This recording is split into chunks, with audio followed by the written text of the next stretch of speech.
그러니까 2020년 2월 7일 금요일입니다. 오늘 말씀은 요한복음 9장 35절에서 41절까지 말씀입니다. 예수께서 그들이 그 사람을 쫓아냈다 하는 말을 들으셨더니 그를 만나사 이르시되 내가 인자를 믿느냐? 대답하여 이르되 주여 그가 누구시오니이까? 내가 믿고자 하나이다. 예수께서 이르시되 내가 그를 보았거니와 지금 너와 말하는 자가 그이니라. 이르되 주여 내가 믿나이다 하고 절하는지라.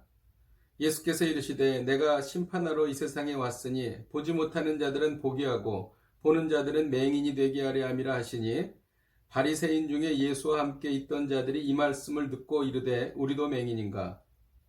예수께서 이르시되 너희가 맹인이 되었더라면 죄가 없으려니와 본다고 하니 너희 죄가 그대로 있느니라. 아멘. 예수님은 고침받은 맹인을 다시 찾아오셨습니다. 그리고 그가 출교당에 매우 어려움을 당하고 있을 때에 예수님께서 그의 믿음을 확인시켜 주신 것입니다. 그리고 그는 예수님을 구원자로 받아들였습니다. 그는 육적인 고침을 받고서도 영적인 구원까지 받은 것이었습니다. 35절에 보면 예수께서 그들이 그 사람을 쫓아냈다 하는 말을 들으셨더니 그를 만나서 이르시되 내가 인자를 믿느냐 이렇게 말씀하십니다. 예수님은 믿음으로 인해 어려움 당하는 사람들 그리고 고난 당하는 사람들을 찾아오셔서 위로하여 주시고 힘을 주시는 분이십니다. 혹시 믿음으로 인해 어려움을 당하고 계십니까? 예수님께서 반드시 찾아오시는 것을 믿으시기 바랍니다. 여기에서 내가 인자를 믿느냐라고 하는 인자는 알렉산드리아 사본 등은 하나님의 아들로 기록되어 있습니다. 그래서 메시아를 의미하는 것이죠.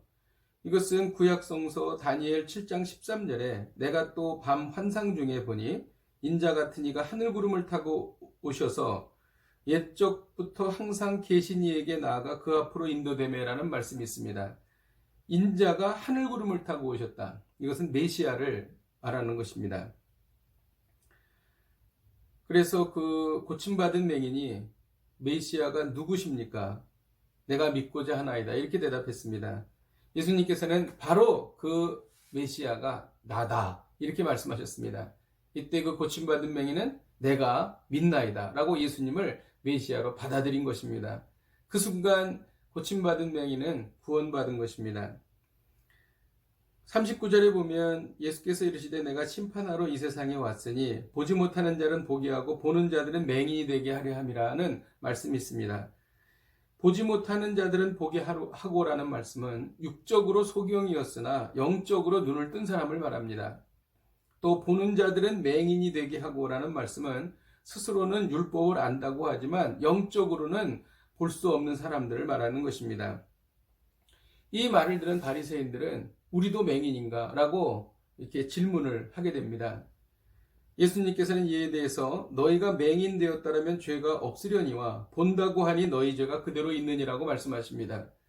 이것을 너희가 본다고 주장하고 있기 때문에 너희 죄가 계속 남아있다라는 뜻이 되겠습니다.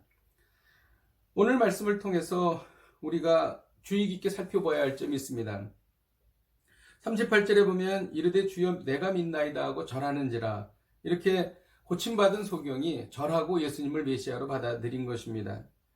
고침받은 맹인은 육신의 치유와 동시에 영혼의 구원을 받은 사람입니다. 그러나 그는 출교라는 고난을 당했습니다. 이는 그가 바른 믿음, 참 믿음을 얻기 위하여 대가를 지불했다는 것을 의미하는 것입니다. 세상은 참으로 험합니다. 마지막 때가 가까이 올수록 많은 사람들이 배교합니다.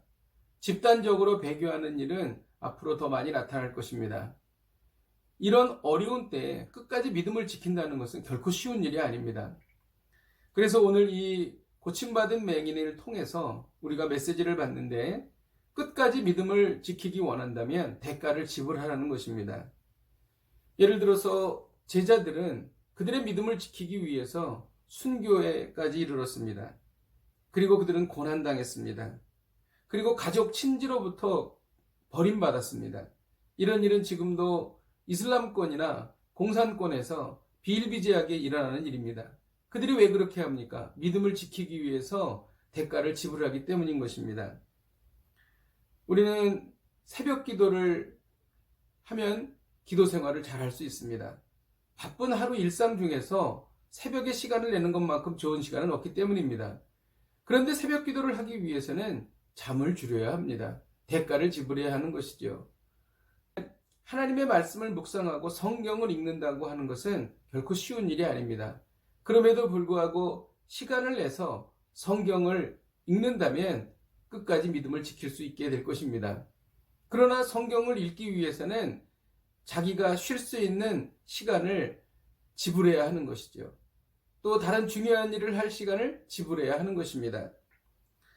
우리가 끝까지 믿음을 지키기 위해서 어떤 경우에는 재물을 잃어버릴 수도 있습니다. 그리고 누릴 수 있는 권리를 포기해야 할 때도 있습니다. 또 여가 생활을 포기해야 할 수도 있습니다. 그리고 함께 즐길 수 있는 그러한 관계를 포기해야 하는 경우도 있을 것입니다. 그럼에도 불구하고 믿음을 지키기 위해서 우리가 대가를 지불한다면 하나님께서 크게 기뻐하실 줄로 믿습니다.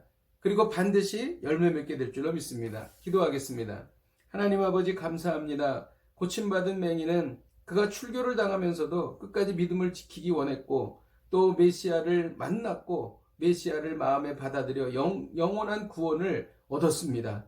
하나님, 정말 이 고침받은 맹인처럼 저희도 정말 대가를 지불하면서라도 믿음을 지키기를 원합니다. 저희가 정말 잠을 줄여서 새벽에 나가 기도함으로 우리의 믿음을 지키기를 원합니다. 또 저희들의 시간을 주님께 드려서 하나님의 말씀을 묵상함으로 대가를 지불하여 믿음을 끝까지 지키기를 원합니다. 이 험악한 세상을 저희들이 믿음을 지키고 살 수 있도록 인도하여 주옵소서. 예수님의 이름으로 기도하였습니다. 아멘. 할렐루야. 오늘도 하루를 사시면서 대가를 지불하여 끝까지 믿음을 지키는 복된 하루가 되시기를 주님의 이름으로 축복드립니다. 오늘도 믿음으로 승리하십시오. 다음 주에 뵙겠습니다.